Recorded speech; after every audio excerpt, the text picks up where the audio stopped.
మా ఇద్దరి గురించి జగన్ కి ముందే తెలుసు, అందుకే ఆ పదవి నాకు ఇచ్చారు. సంచలన విషయాలు బయటపెట్టారు మాధురి. వైసీపీ పార్టీ అధికారంలోకి వచ్చే ముందు కులం చూడం, మతం చూడం అంటూ ట్రాన్స్పరెంట్ రాజకీయాలు చేస్తామని చెప్పి కక్షపూరిత రాజకీయాలకు తెరలేపారు. అక్కడితో ఆగారా అంటే అది లేదు. కొండలు పిండి చేశారు, రోడ్లను మర్చిపోయారు. సంక్షేమాన్ని ఏకంగా గాలికే వదిలేసి ప్రశ్నిస్తే కేసుల పర్వానికి తెరలేపారు. ఈ వైసీపీ ప్రభుత్వంలో రాజకీయాల్లో ప్రత్యక్షంగా వ్యక్తిగతంగా బూతులు తిట్టొచ్చు అనే విధంగా ప్రవర్తించారు.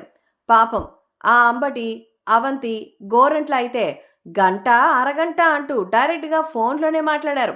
ఇన్ని జరుగుతున్నా జగన్ మాత్రం నోరు మెదపకపోగా మా వాళ్ల మాటల్ని పచ్చ మీడియా వక్రీకరించింది అంటూ ఉపమానాలను చెప్పారు. వాటిని పట్టించుకున్న దాఖలాలు కూడా లేవు. వాళ్ళని మందలించిన సమయాలు కూడా లేవు. సాక్షాత్తు పవన్ కళ్యాణ్ ఆంధ్ర రాష్ట్రంలో అమ్మాయిలు మాయమైపోతున్నారంటూ లెక్కలతో సహా బయటపెడితే కనీసం వాటి మీద చర్యలు తీసుకున్న దాఖలా లేవు. ప్రజలు అన్ని గమనిస్తూ వచ్చారు. ప్రజారాజ్యంలో ప్రజలే న్యాయ నిర్ణేతలు. అందుకే వైసీపీ పార్టీకి 11 సీట్లు ఇచ్చి పార్టీని ఉంచాలా తీసేయాలా అనే స్థితికి తెచ్చారు. ప్రభుత్వం చేతిలో ఉంది, ఏ తప్పులు చేసినా చెల్లుతుంది అనుకున్నారో ఏమిటో ఈ వైసీపీ నాయకులు. మొన్న విజయసాయిరెడ్డి శాంతి వివాదం, ఇప్పుడు దువ్వాడ మాధురి వివాదం. ఒకరేమో DNA టెస్ట్ చేయించండి, నా పిల్లలకి తండ్రి నేను కాదు అంటూ శాంతి భర్త రోడ్డెక్కితే, ఇప్పుడు మా నాన్న మాకు కావాలంటూ దువ్వాడ కూతుళ్లు రోడ్డెక్కారు. ఏది ఏవైనా ఇన్ని జరుగుతున్నా జగన్ మాత్రం మా వాళ్ళు మంచోళ్ళంటూ సంకేతాలు ఇస్తూ ఆ విషయాలు కనీసం ఖండించడం కూడా లేదు. అయితే ఇప్పుడే దువ్వాడ మాధురి విషయం జగన్ కి తెలుసనే వార్తలు చక్కర్లు కొడుతోంది. అందుకే మాధురికి జగన్ పదవి కూడా కట్టుబెట్టారట. ఇంకెందుకు ఆలస్యం, లెట్స్ వాచ్ ది స్టోరీ.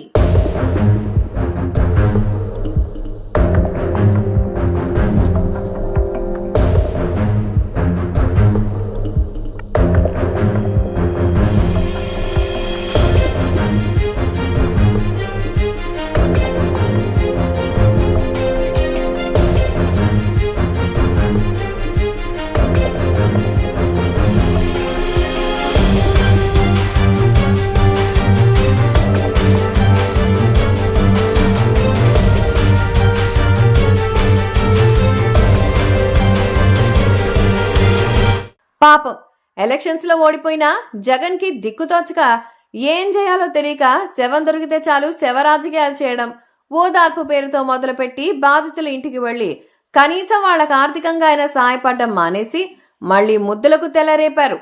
అయితే ఇప్పుడు జస్ట్ ఫర్ చేంజ్ మరో ఓదార్పు యాత్ర చేపట్టాలి. అర్జెంటుగా టెక్కిలికి బయలుదేరాలి. ఎందుకు, ఎవరికోసం అనుకుంటున్నారా? సాక్షాత్తు తన పార్టీ ఎమ్మెల్సీ దువ్వాడ శ్రీనివాస్ని, భర్త, 3 ఆడపిల్లలు ఉన్నటువంటి దివ్వెల మాధురి అనే వైసీపీ నాయకురాల్ని పాపం దువ్వాడ శ్రీనివాస్ ఎంతో పెద్ద మనసుతో చక్కగా తన ఇంట్లోనే పెట్టుకుని ఆదుకుంటే ఓర్వలేని అతని భార్య, కూతుళ్లు గొడవ పడుతున్నారట. దువ్వాడ శ్రీనివాస్ ని రోడ్డు మీదకి లాగుతున్నారట. దువ్వాడ శ్రీనివాస్, దివ్వెల మాధురి ఇద్దరూ రాసుకు పూసుకుని తిరుగుతూ ఉంటే, గుళ్ళు గోపురాలకు వెళ్తుంటే, విహారయాత్రలకు చెక్కేస్తుంటే చూసి ఓర్చుకోలేని దువ్వాడ శ్రీనివాస్ భార్య, కూతుళ్లు వాళ్ళిద్దరికీ సంబంధం ఉందని అన్యాయంగా ఆరోపించారట. దివ్వెల మాధురి కుటుంబం మొత్తం మాధురిని తిట్టారట.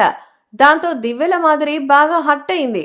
ఆ తర్వాత దివ్వెల మాధురి, దువ్వాడ శ్రీనివాస్ ఒక హోటల్ గదిలో కలిశారు. ఏంటి సార్ ఈ అన్యాయం? అన్యం పుణ్యం ఎరుగుని నా మీద మీ భార్య లేనిపోని ఆరోపణలు చేస్తోంది.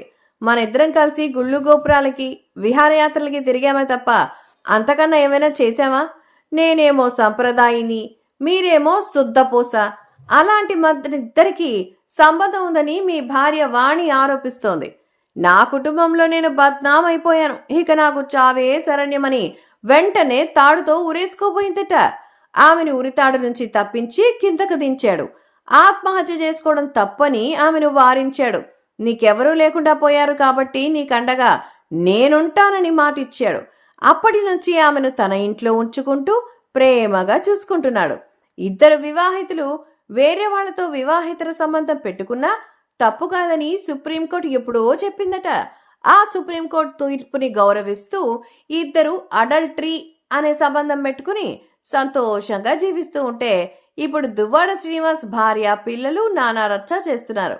ఇది మాధురి వాదన.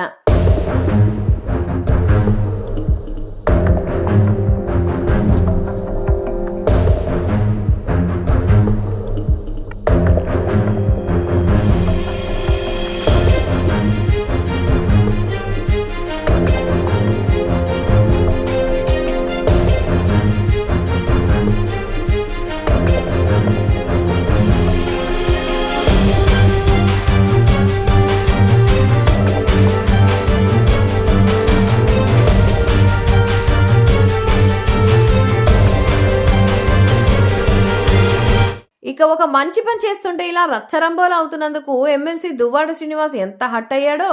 అందుకే భార్యా పిల్లల్ని మీడియా పోలీసులు ఉన్నారని కూడా చూడకుండా బూతులు తిడుతూ వాళ్ళని కొట్టబోయాడు. ఇక అసలు విషయంలోకి వస్తే దివ్యల మాధురి జగన్ కి ఆల్రెడీ తెలుసట. 2022 అక్టోబర్లో ఆమెని జగన్ కి దువ్వాడ శ్రీనివాస్ పరిచయం చేసి పార్టీలో చేరిస్తే జగన్ వెంటనే ఆమెకు శ్రీకాకుళం జిల్లా వైసీపీ మహిళా అధ్యక్షురాలి పదవి కూడా ఇచ్చేశారు. అదేంటో తెలీదు, జగన్ మనస్సు చాలా విశాలం. అందుకే ఎంతమంది తమ భార్యలని చెప్పి తీసుకొచ్చినా పదవులు ఇచ్చేస్తారు. లేదంటే ఇలాంటి తప్పులు చేసేవాళ్ళ